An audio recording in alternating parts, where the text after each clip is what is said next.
Welcome to the Life's Best Medicine podcast, where we are finding hope and healing one episode at a time. No appointment needed, no rubber gloves, and no coping. Just a healthy dose of life lessons to help equip you for this wild journey we call life.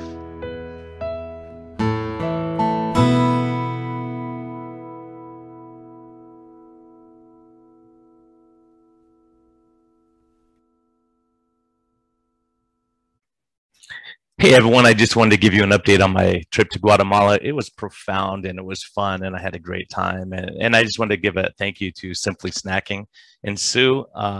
Just everyone loved it there. You know, I brought some snacks with me and packed them easily in my suitcase like you've been hearing me ramble about.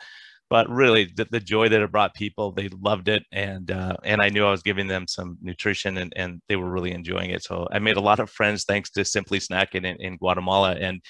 And just wanted to give a shout out to Sue for making this possible, for sponsoring the podcast, and for providing a product that I can believe in that can help people. As a matter of fact, as an update, one of my patients who works for a big tech company said that they gave him responsibility for the break room, and now he has Simply Snacking and some very healthy low carb options for employees because everyone noticed they were gaining weight and feeling terrible and not as productive. So this is what our message is. I think we have a shared vision. I think, bringing healthy food to people and healthy lifestyle and helping people to cope in times of difficulty. So again, Simply Snacking, thank you for sponsoring us here. Thank you for helping me to get these messages out. And there's so many great ones coming that I'm excited about. But we greatly appreciate your support and thank you for making a product that we can stand behind and really believe in, and I can pack lightly and take it with me wherever I go. So thank you very much. Have a great day. And thank you for listening to this episode.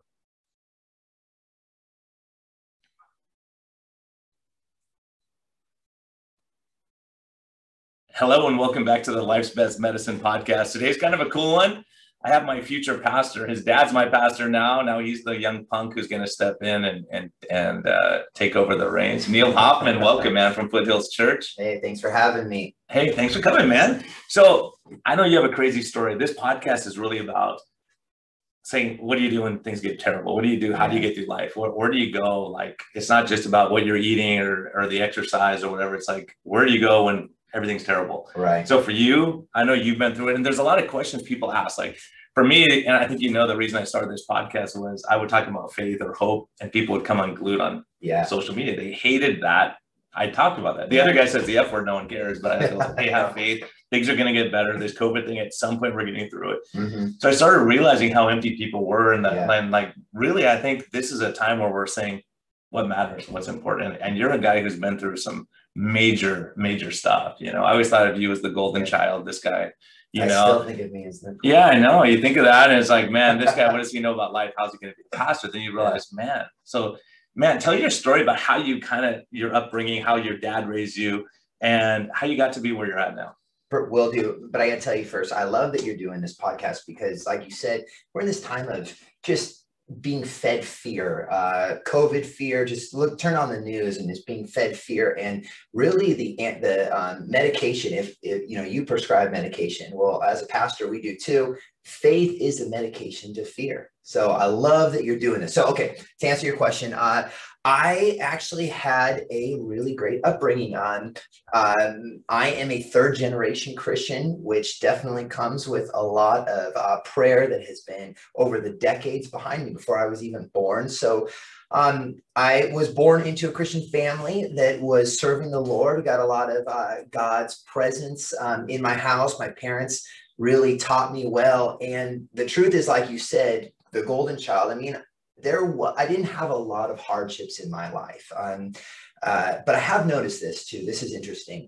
When you find people that have a lot of hardships in their life, you usually find a common factor, and that's that they allow everything to get big. So in my life, I never allowed small things to get big. I saw it modeled in my parents. I never allowed small things to overtake me, to get, to take me down. So there's a lot of truth to that. But the other truth is that when you follow God, the Bible says, when you follow God, he'll take care of your ways. One of my favorite scriptures, seek first the kingdom of God and his righteousness, and everything else will be added to you. And that's really been a mantra of my life that I will follow God, and he has added everything to me. So I've been blessed.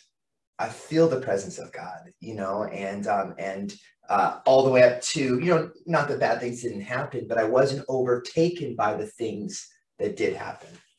Yeah, and I think you had probably one of the worst things that could possibly happen to a person, right? With your son. Tell people this story about what happened. Yeah. That story, I think, really spoke to me about faith. Like, because people go, okay, yeah, faith is nice. That's how you cope with life. They see it as a way of like, you're weak and you need God to help you because you're too weak to do it yourself. And so tell people that story. Okay. Yeah.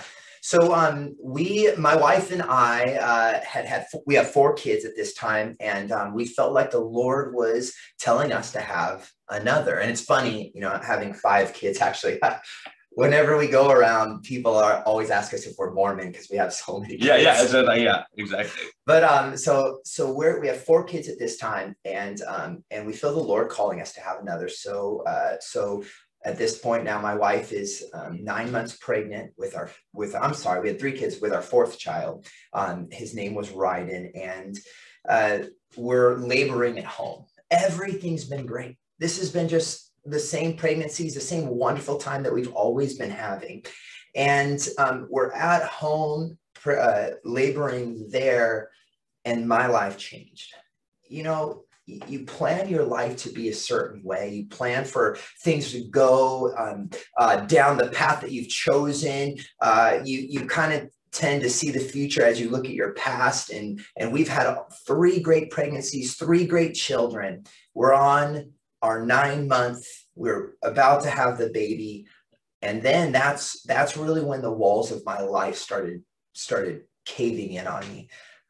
My wife said she heard these really loud popping noises. We had some people there with us at the house, and one of them's a nurse and knew exactly what was going on. What happened was, while we were at my house, my wife's uterus ruptured, which means that the area where she had a C-section before tore open, and basically her insides were now all together. And so the nurse knew exactly what was going on. She saw the heartbeat of my son drop. So I called 911. I've never experienced any tragedy that was coming my way as what was going on right then. So we call 911, and 911 shows up. And, here's the interesting thing.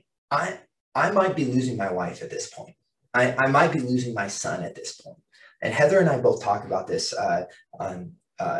now, looking back.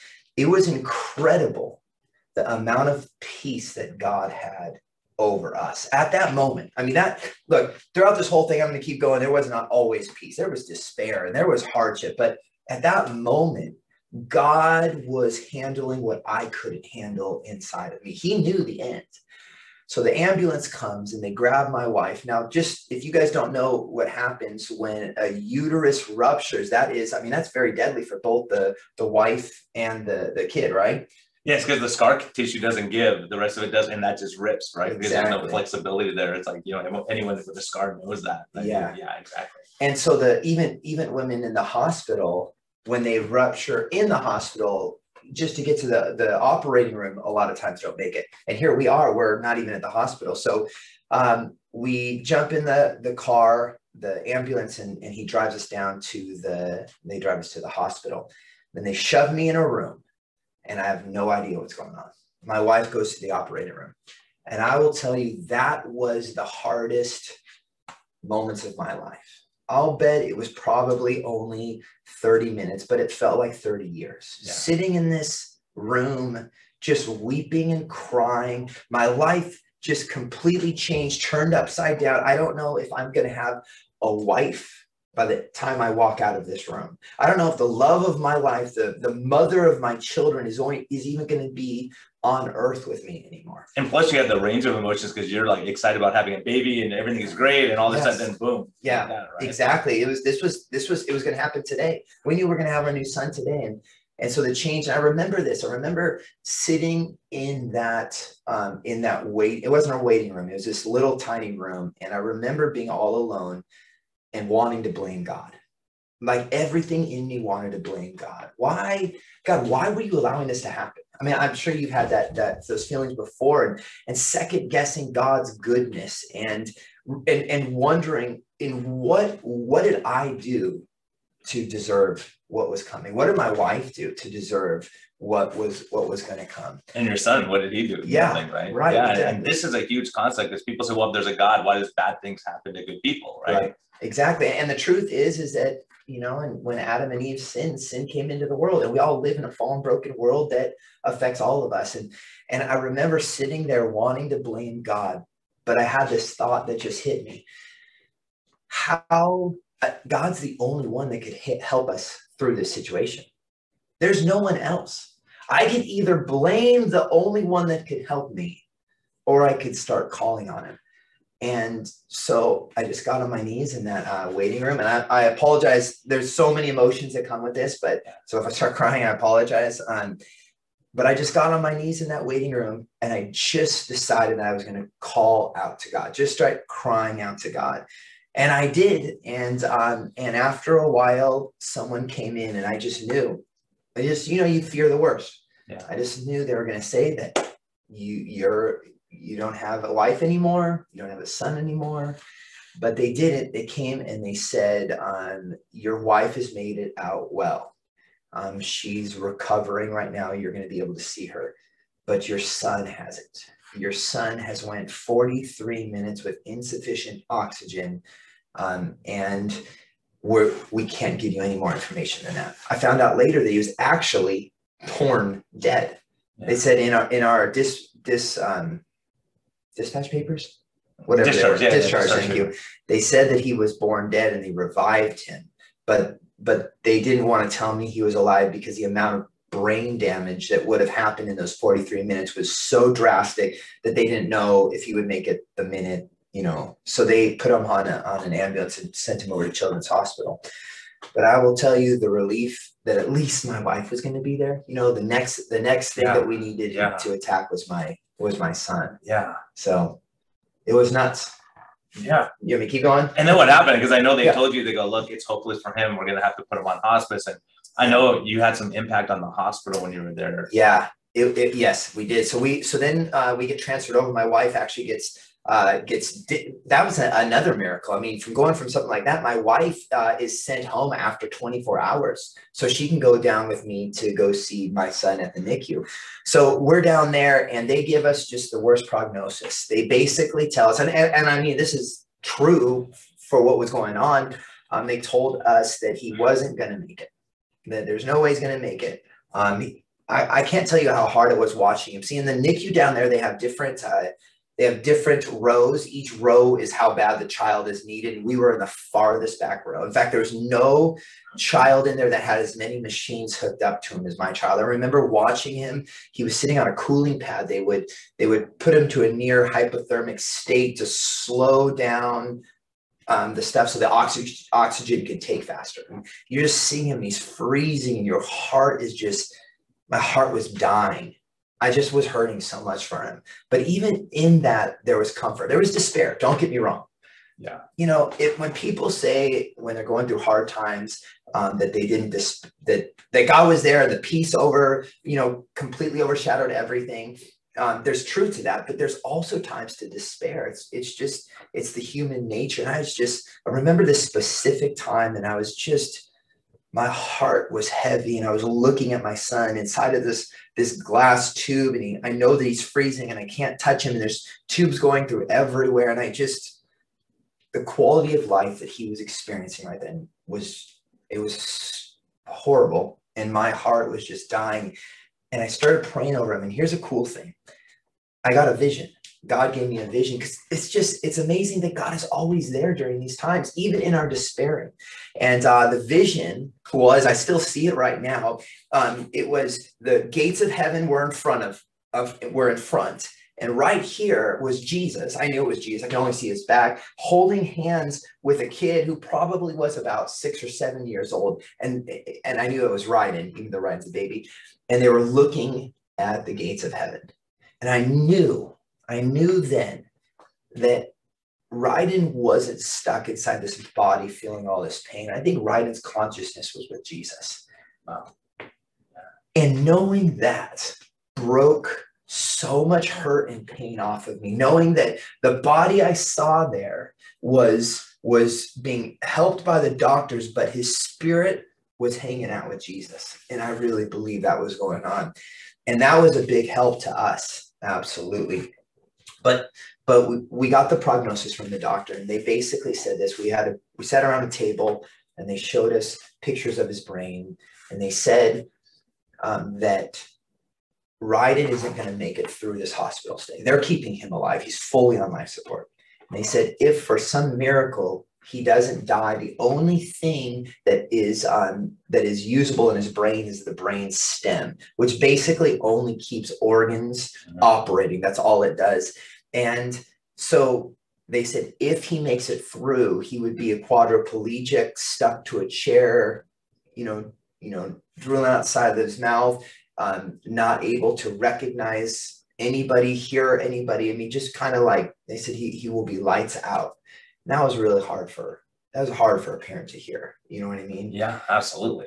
And so that's what we were working with. And they said that it's time that we make some decisions here.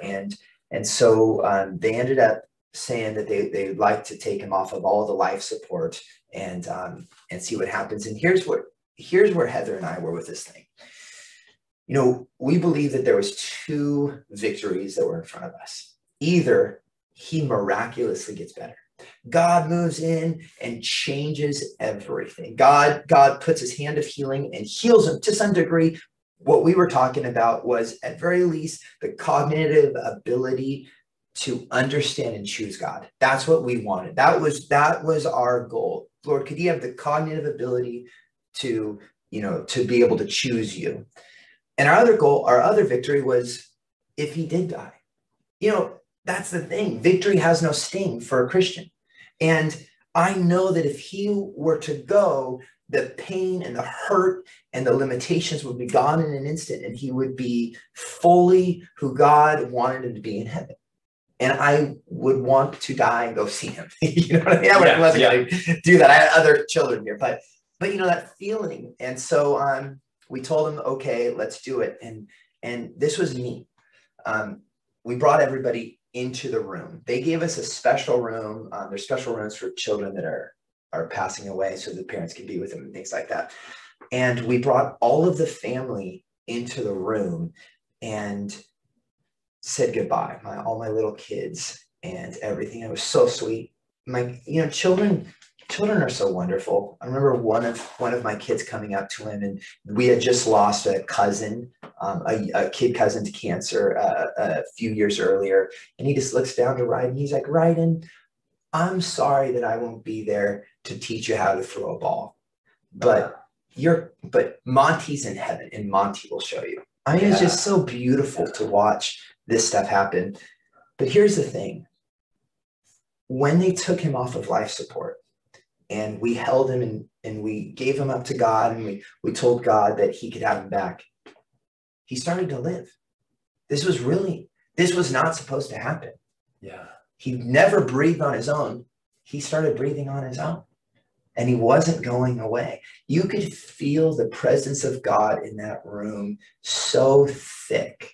And then he starts to breathe, and joy shoots out of all of us. And it's just, you can feel God's presence. It was an absolutely wonderful thing. Yeah, because you don't know which way it's going to go, but being at peace either way. Yeah. Like, okay, God, intervene here, or, take him, or let him have some cognitive ability. Right. Allow him to breathe on his own. Right. Those kind of things. Right. Yeah. Yeah, that's just amazing. And then that, based on what was happening there, I know there was testimonies of nurses in the hospital, like seeing how you dealt with this stuff. Yeah, that was neat. We always say that Ryden had a huge, during this time we were talking about Ryden having a greater impact in the kingdom than most people do in their entire life, because what was going on during those months.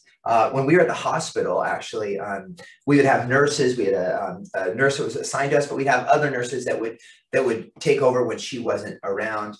And what we found out from the social worker there is that The nurses were calling in days early to ask to get moved to our room because they said, I'm going to quote what they said. They said, there's something different about that family and that room than anywhere in the rest of the hospital.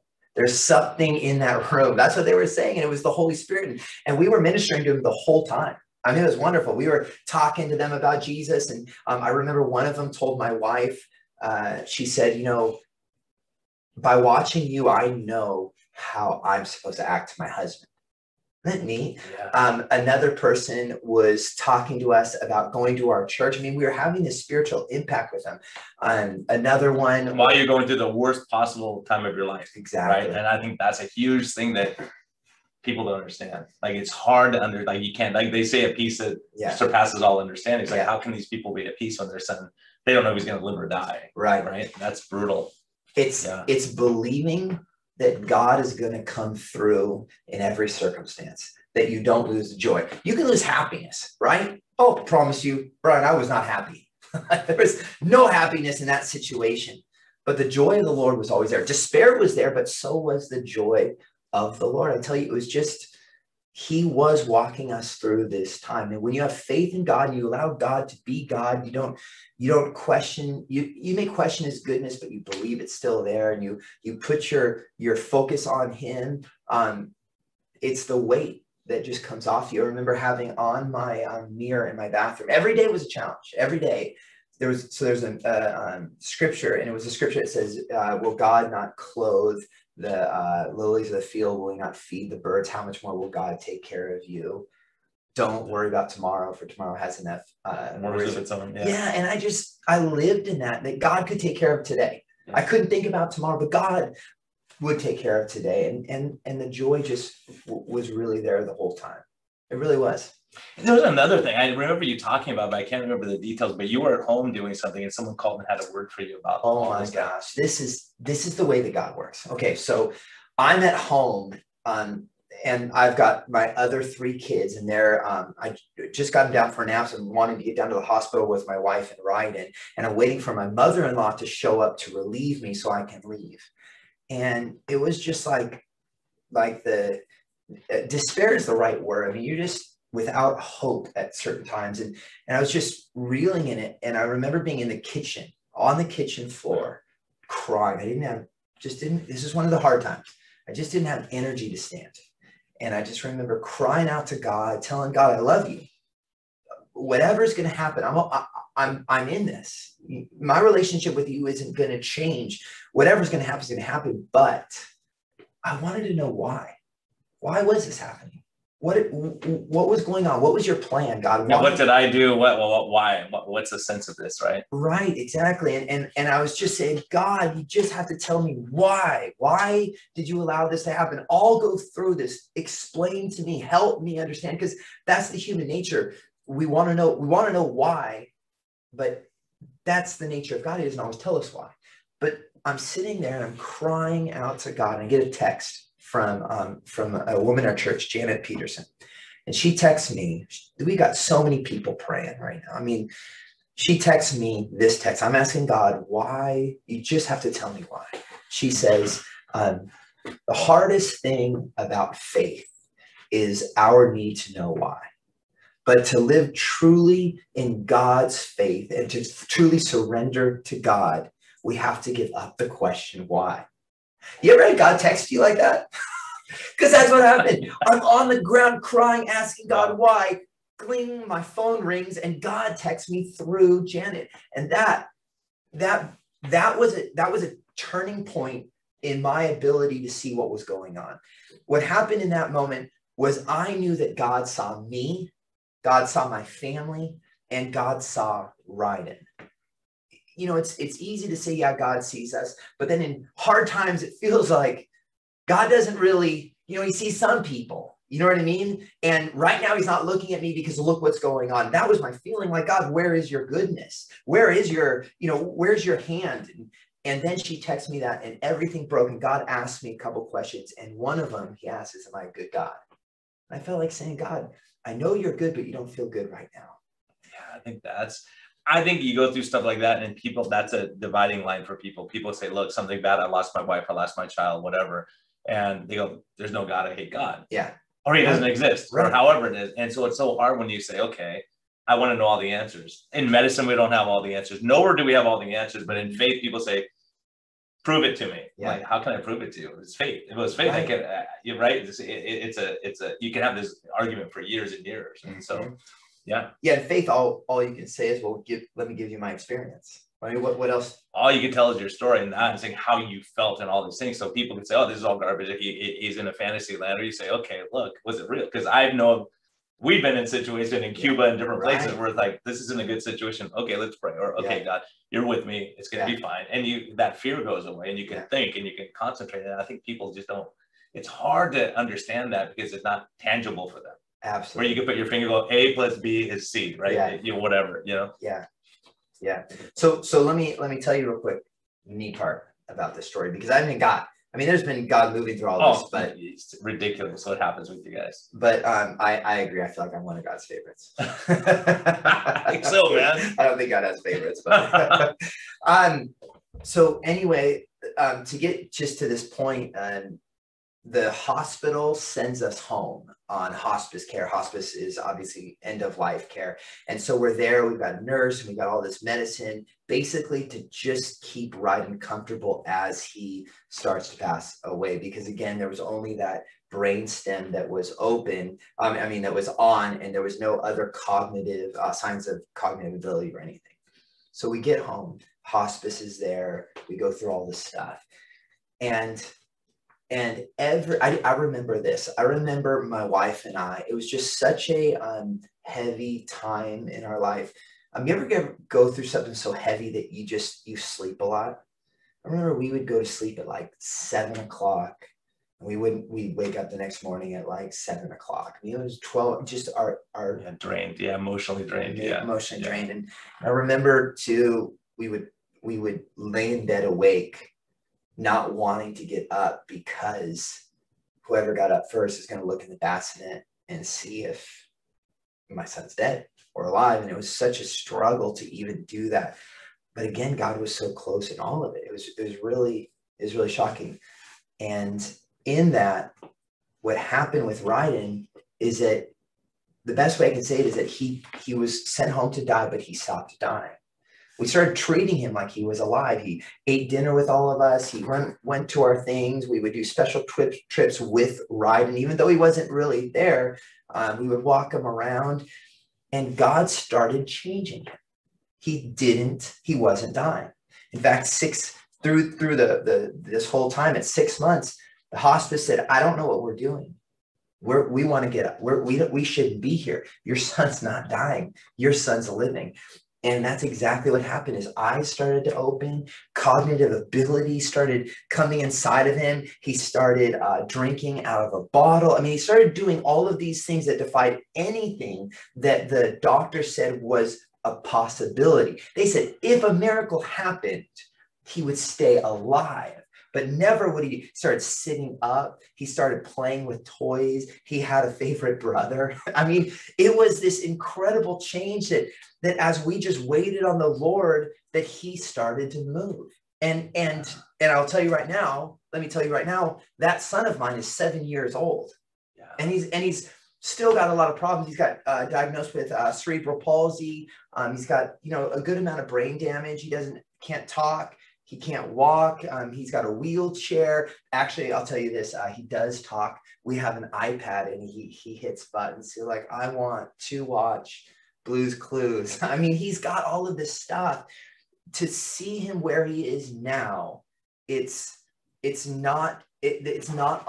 wasn't a possibility on anybody's radar. No doctor. In fact, actually, currently, his prognosis is still quadriplegic because no doctor wants to decide what's going to happen. They don't want to put their name on this new prognosis because he's changing everything.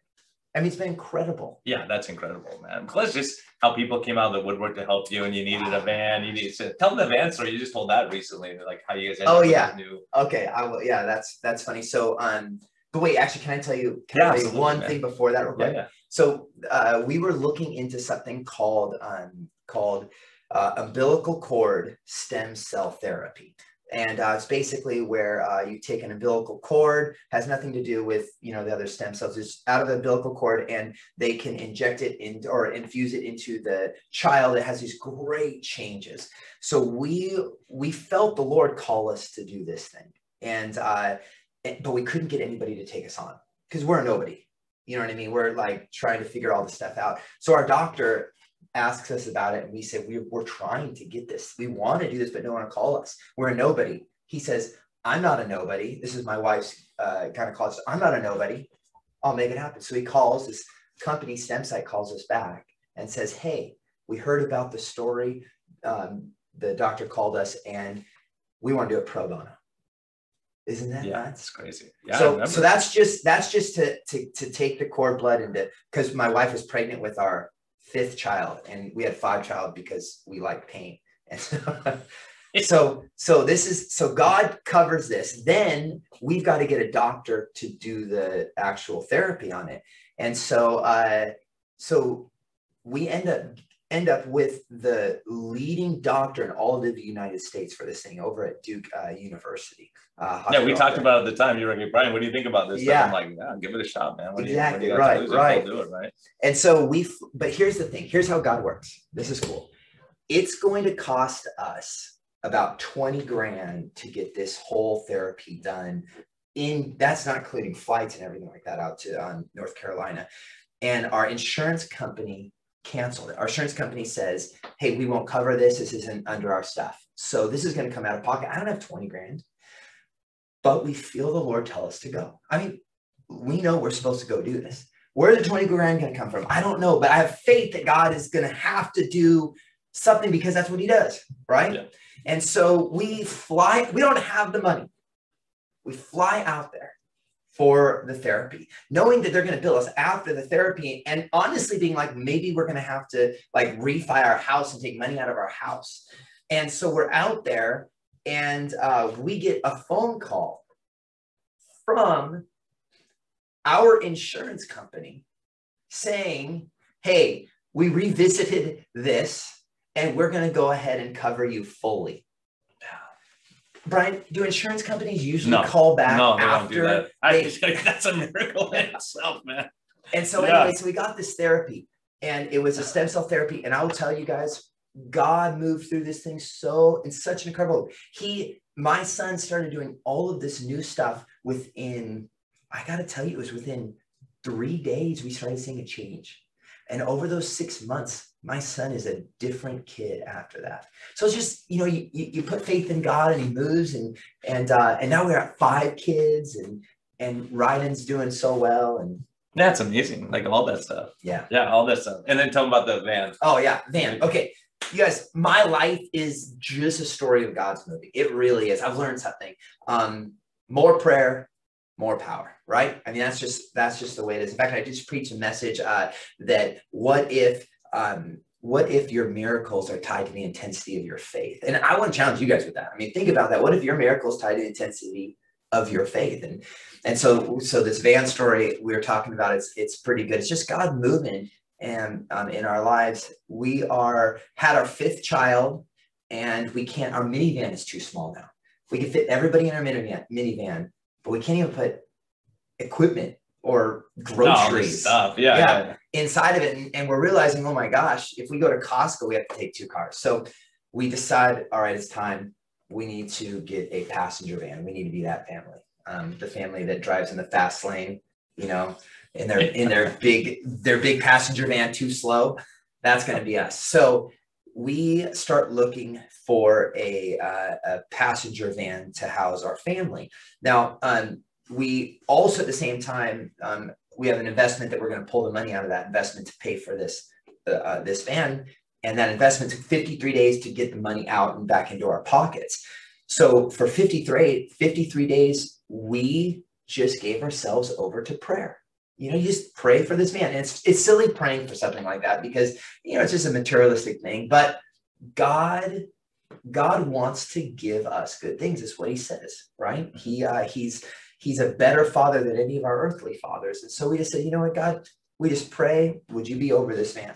Would you, and every day for 53 days. So I am the planner. And I've got, even though during the 53 days, I don't have the money, I've got my car guru app open. I've got all of these cars saved. And we knew which one we were going to get. We couldn't afford the other ones. They were nicer. You know, we looked at Sprinters and they were just way too much. So we ended up with this Ford, what is that? Ford Transit. And so I had all these transits. So I get a call. Money's been released. It's going to your bank. That day I come home. Hey, babe, let's sit down. Let's look at all these cars I have. So I sit down to show her the cars that I have. And I feel inside my spirit say, why don't you look one more time? And so I'm like, for a Sprinter, which is something we couldn't afford. So it's way better than what we can afford. So I was like, oh my gosh, why am I doing this? But I just did it. You know, I didn't know. Hindsight, I see it was God. I pull it up. This one Sprinter that we had been looking at dropped $13,000 right into my price range. So I called my friend who's a GM, and I'm like, hey, at GM at one of the dealerships. I said, hey, what's the deal? Why did this call? What happened? And he's like, let me look into it. He texts me back later that night. He says, all right, here's the deal, Neil. Either you buy that car tomorrow or I buy it tomorrow. You tell me what you're going to do, because it's such a good deal. So long story short, fly out to Arizona, pick up this van, and I find out why it dropped $13,000. Because cars can only be on a dealership for so long until if they're on for 60 days, then the dealership has to pay the investors out on a bad deal. So it was like this. It was like God, the day we started praying for this passenger van it was on the dealership for 53 days. That's the cool part. So the day we started praying for this van, it's like God put his hands out and said, all right, I'm going to save this for the Hoffmans. If they continue to pray and ask me, have faith that I'm going to move, then I'm going to save this right now. And we did. It was awesome.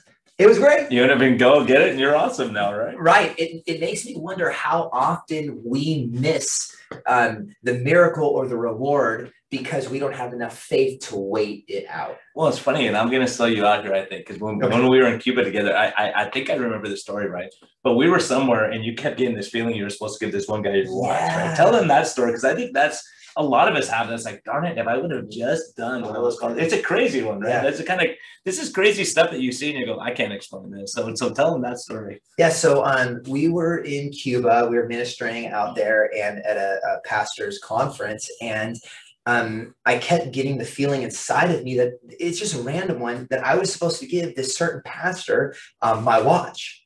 And I liked my watch too. Yeah, it was a good watch. I wasn't looking to get rid of it.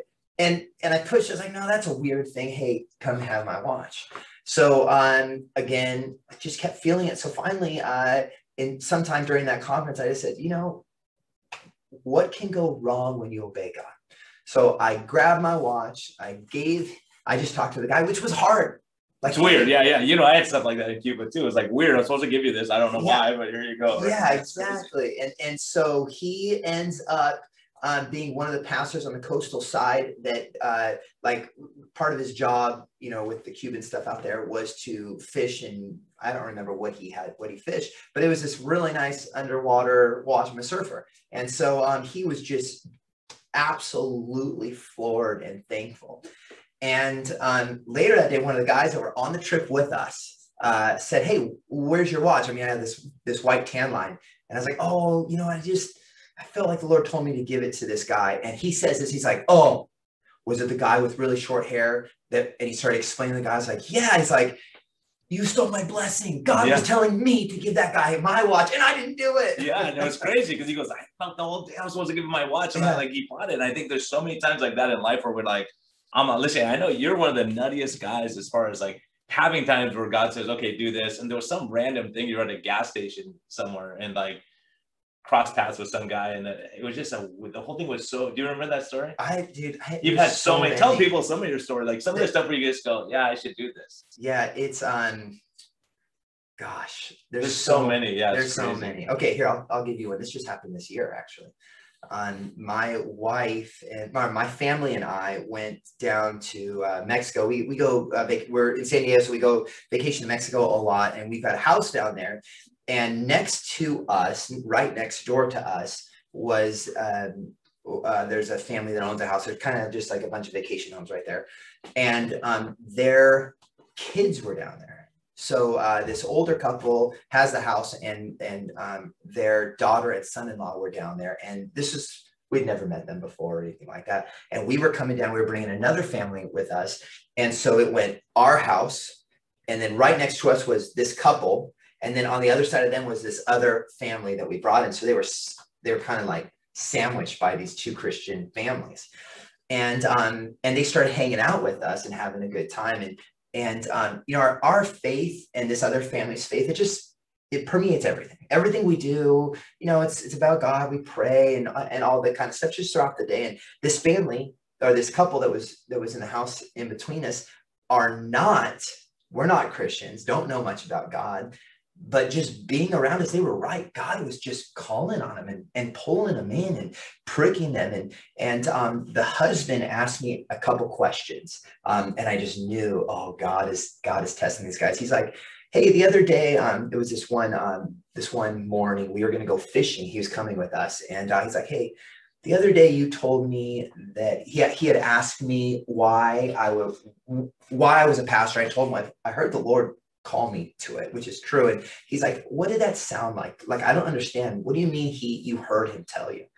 And I was like, well, what happened was I felt the presence of God come on me and give me a thought that wasn't inside of me before. And I knew inside of my soul and inside of my spirit that this is exactly what God is calling me to.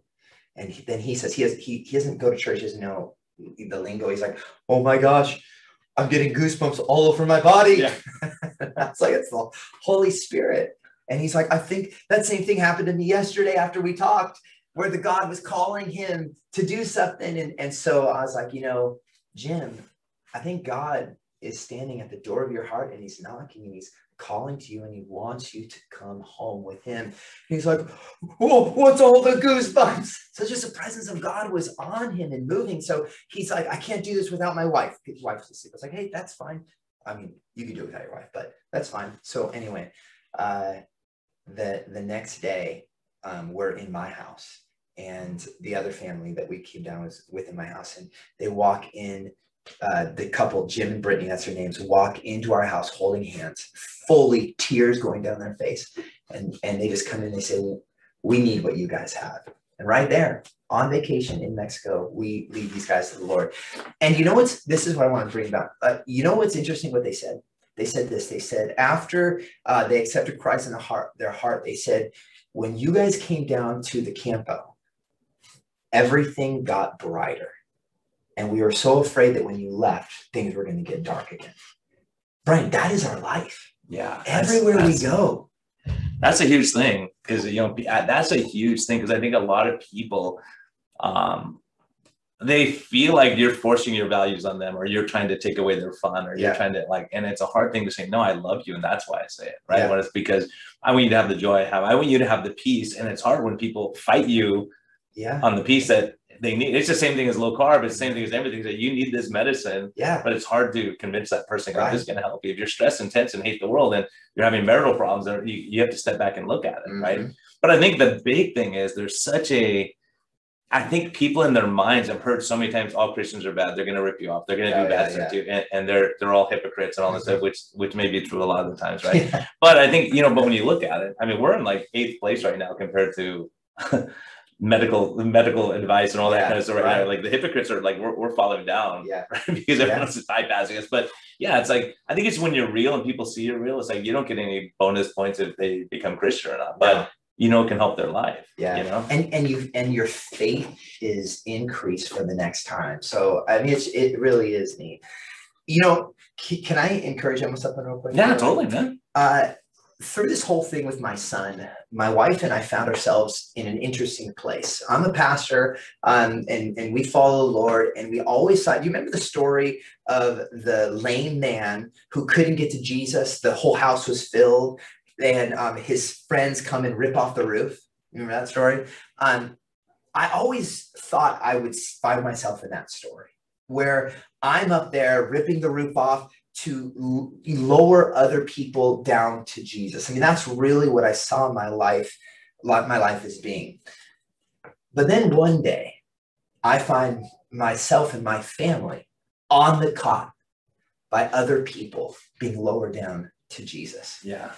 And the importance of knowing that is that I had already had people in my life that I gave that right to do. And I was open, and I didn't bottle things up, and I shared things, and I allowed people to pray, and I allowed some of my private life, the hurt and the pain, out so that other people can come with us. And so, and often I find it with people that when bad things start happening, they can clamber down, they can shut off, they can get in a cone, they could put a helmet on, pretend life's fine, and they strip and steal other people's right to be able to help them and lead them down to Jesus. Man, and that applies to medicine too. As a matter of fact, with low carb stuff, we're doing group meetings now. So I have some people who are struggling, I know they are, and I'm like, hey, how are you dealing with this? And they're like, I don't want to talk about it, right? Type thing.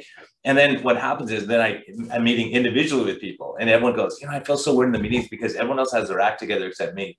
And so in church, that's how it is. Everyone thinks that everyone else has and Facebook, everyone has their act together. They're having cool pictures, or they're not changing diapers and doing all this stuff I have to do, right? Yep. So I think it's one of those things where once someone speaks up and says, yeah, I'm struggling with this, everyone jumps out and says, me too. Oh my gosh, I'm so glad you said something. But no one wants to be the first one to stand out and say, I'm struggling with it. And as a pastor, that's a hard thing. Right. Because pastors have a lot of issues because they don't have anyone to share their struggles with. And they keep it in because, and that's not talk right. about, it's a hard thing. It's a really tough thing because you have to have your act together, right? So everyone thinks everyone else has their act together when you realize like, oh yeah, I struggle too with that, right. And that's so, especially guys, we're not good at that. No one wants to show weakness, but say, so you see people who struggle and they totally destroy their lives. Like you said, that people get into drama because they never say, I'm struggling with this. Like, can you help me before I go have an affair? Can you help me before I jump off the bridge or whatever, I think it's a hard thing because a lot of guys just say, oh, if you can't suck it up and deal with it yourself, then you're weak. Yeah. I was just reading in 2 Samuel 17, and it's the story of Absalom and David, and Absalom, kind of starts to take over David's throne. He's a traitor, and he has this guy on his side named Ahithophel. And Ahithophel is this guy of great counsel and great wisdom. And David's worried because with Ahithophel's counsel, King David is going to have a really hard time coming back. You know what I mean? To the kingdom and maybe dying. And it's interesting how God thwarts Ahithophel's advice. And Ahithophel sees that, God's on David's side. We're going to lose, and I'm going to be held for my rebellion, being a traitor. And so this is what he does. It has the same thing what you're saying. The Bible says that he goes home, he puts his affairs in order, his house in order, and then he kills himself. And that's I got stuck on that. This was yesterday, actually. I got stuck on that. I was like, wait, who would put their house in order and then hang themselves? That doesn't make any sense. One thing's wise and one thing's foolish. But I realized that this is what you're talking about. That's what we do. We make sure that our house is in order. Our retirement accounts are there, our finances.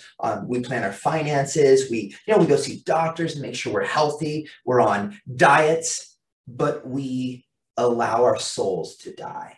You know what I'm talking about? We focus on everything, but we allow our souls to get hurt. I think Spurgeon was the one that said, we care great for our house, but we suicide our souls at the same time. Yeah. And it goes for work. Like some people are working like me. I was working 14-hour days. I said, okay, this isn't good, right? It's not good for my family. It's not good for me. Being stressed, waking up early in the morning, rushing home, getting at 8 or 9 at night. You're serving, but you're empty at the same time, right? So it's one of those things, especially when your words are like falling on hard ground. Yeah. Like as a pastor, it's a hard gig, right? Because you could give a message and the next day you're like, what do you talk about? You say, I don't know. Right? I ask you all the time. I have no idea. I'm like, man, I got to catch up on sleep at some point, man. Yeah. But, I think that's it. But I think the thing that you bring is that you're real. You go, look, here's my life. You're cool. You're a surfer. You take care of your family. You're a fan. Like if people will look at you and go, okay, like if you're their neighbor, they're not going to be talking about Christians. They're going to say, this is a good person. And this is what we're called to do. And this may be conviction for us in the church is like the reason people have a bad outlook. Part of it is because of us. Mm-hmm. We've been a bad, right? Yeah. A lot of us have just, we go to church and then during the week they're a jerk to everyone and rip off people. And I think when you live that way with integrity, God blesses you back. Yeah. Right. And so that's the other question that always comes up is like, how are these jerks being blessed, right? They're driving nice cars and they have, they're making $40 million a year. It's like, how can that be when they're mean to everyone? Yeah. Right? People, it's hard for them to understand that, you reap what you sow. But I think what I see is, I know a lot of multimillionaires that are miserable people. I know some that are great people too, and they love what they do and they're helping people and they're reaching out. It's not that being rich is a bad thing, but it's like, what do you do with that? A good friend of mine who's a great person, who's a multimillionaire, he says, all money does is magnifies who you are. That's what Dave Ramsey says, exactly. Yeah, the same thing. Is like, if you're a jerk, you're a super jerk when you're rich. Exactly. If you're kind and decent, exactly. So I think that's part of it too. But I see so many people, what we call chasing after the wind. They want to have the biggest car, the biggest house, and all. Well, as a pastor, you guys do funerals, and like no one says, "Hey, well, he had the best car in the neighborhood." Like really, that's not what people say. Right. Like your uncle Dave Hoffman, when he said it, I thought that's a dumb thing, but it's true. He said it's all about the potato salad. Right? Meaning, he goes, I said, what does that mean? He said, well, when you die, then you go to Aunt Betty's house after, all the people go back and they're eating their potato salad. He goes, I don't know. They always have potato salad at funeral stuff. Yeah. And he says, they're saying, while they're eating the potato salad, they either say, what a waste that life was, or man, he was so great the day I was down and he helped me. And it was about relationship, right? It is. Life is about it. Yeah. So, and what you guys do is really reach out to people, help people. Like if you magnify all the marriages you guys have helped save and all the, kids who are lost, so you got back on track. Your dad is a huge, like around the world has helped people. And so just humbly, quietly does it, and then you grabbed onto that. Yeah. Yeah. And, God is just good in the way that he works. It's just the truth. And he does things that we can't do and we don't see, as like with my son, healing my son.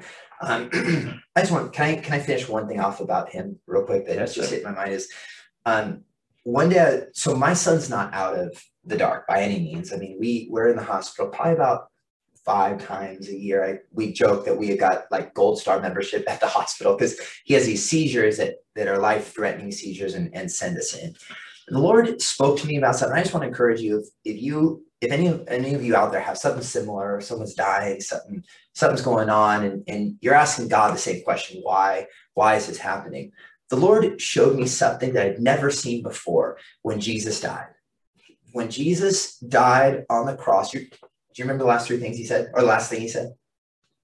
It's 3 words. Why have thou forsaken me? No. But after that, when he dies, he says, It is finished. It is finished. Yeah.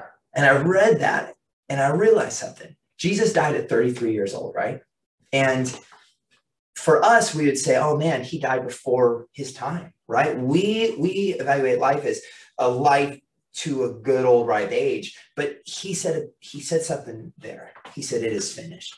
He looked inside of himself and there was nothing else the Father had given him to do.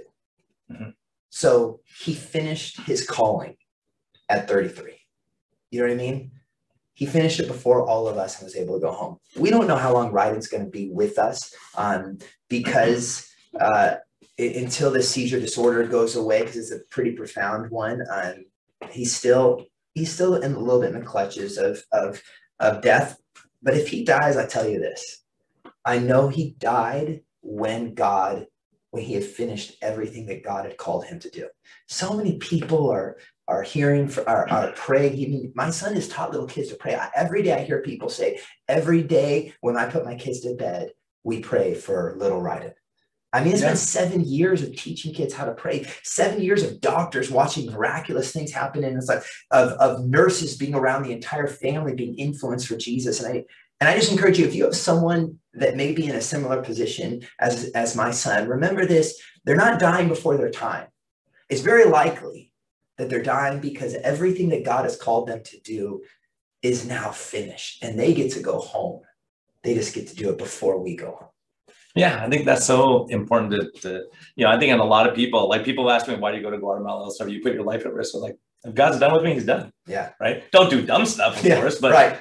But you go, hey, look, if it's my time, it is right at some point, but living in fear every day of that being your last day is kind of tough. But I think every day realizing this could be your last day and loving people and what message you send on the way out and, not fighting with everyone and, being bitter and angry. And that, I think that's a huge lesson for us these days, Yeah. Absolutely.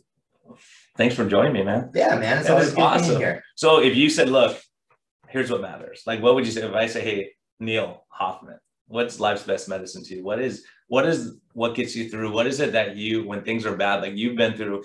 Just as a background, my youngest daughter, Megan, who, she's an awesome kid. Yeah. But when she was born, she was blue. She had all this, and they go, look, the doctor's like, and I was at my hospital, I was doing my residency, and they go, look, Brian, she has a hole in her heart. She's gonna have surgery. She might need a heart. So I'm like thinking, man, that was the worst. She was in ICU, hooked to all this stuff. Just for a glimpse, I was like, man, this is brutal stuff, right? Yeah.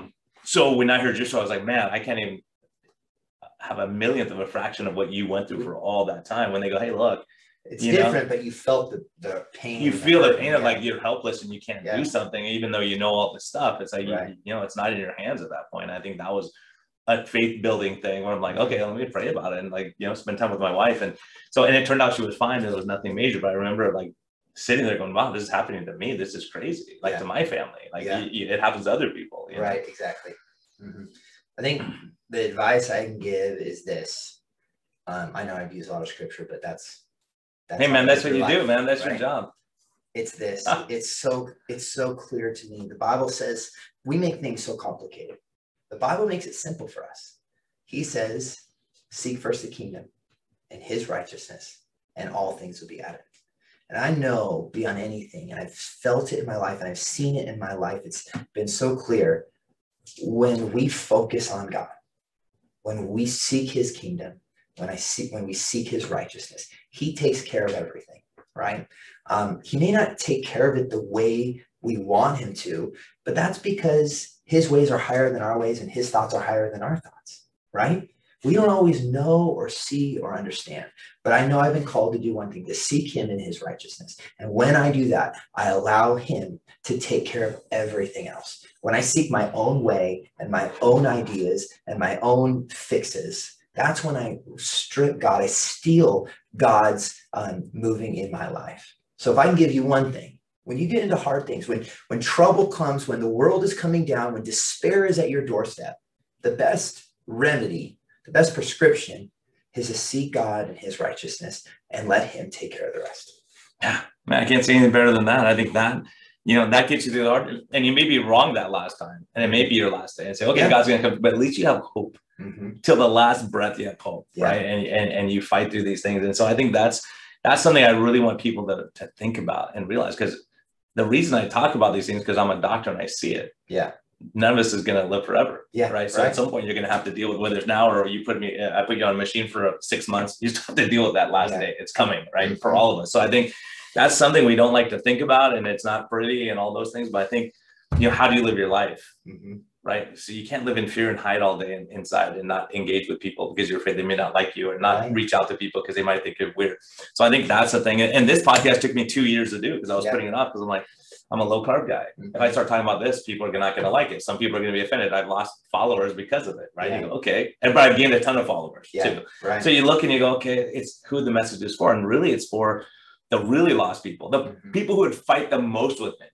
Are the ones I want to reach. Right. Exactly. It's the ones who think you're the nuttiest one. Go, well, maybe there's something, because something's going to happen in their life where they have to think, okay, what do I believe? Where's my foundation? You just lost your 401k. Now what? The stock market crashed. Now what? Your wife left you. Now what? Right.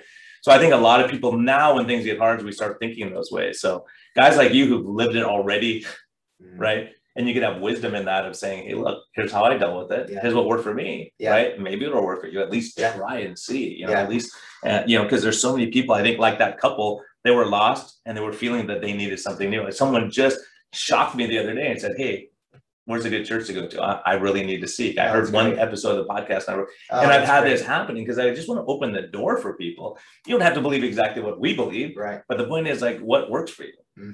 Like, figure it out. Like, it doesn't matter what your professor said. So many people are brainwashed by people around them instead of listening to what they're feeling, what they know to be true, and they just push it away because they want to be a rebel. They want to do something different. And I see so many people lost and they go down the wrong path and ruin their lives because of that.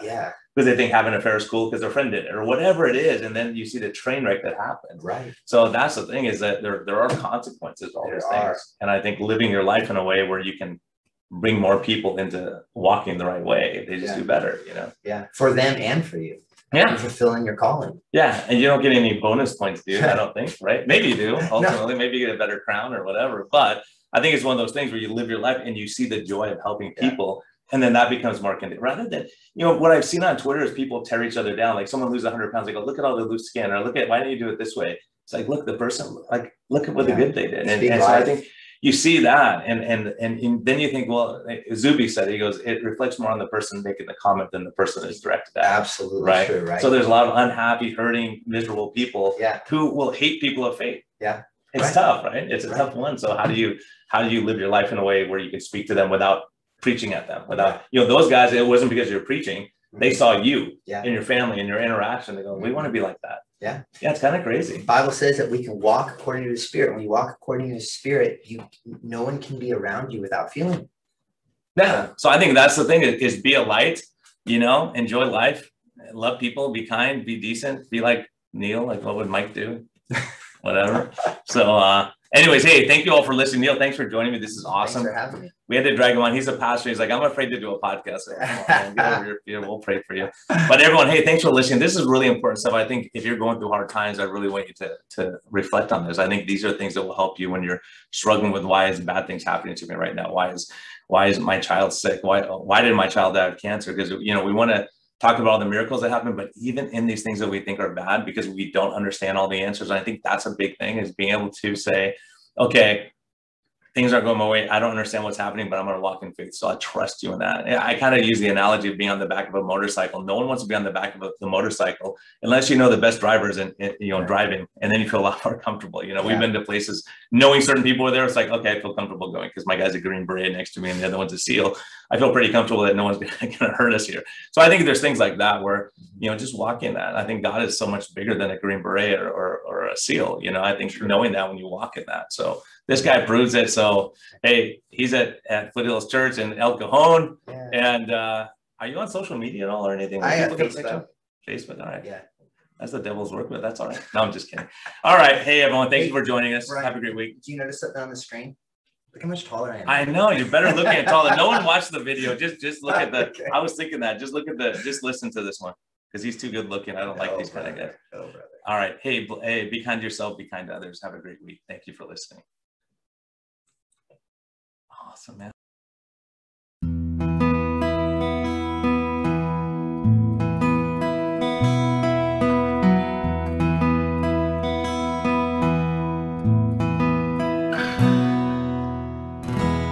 Thank you for listening to this episode.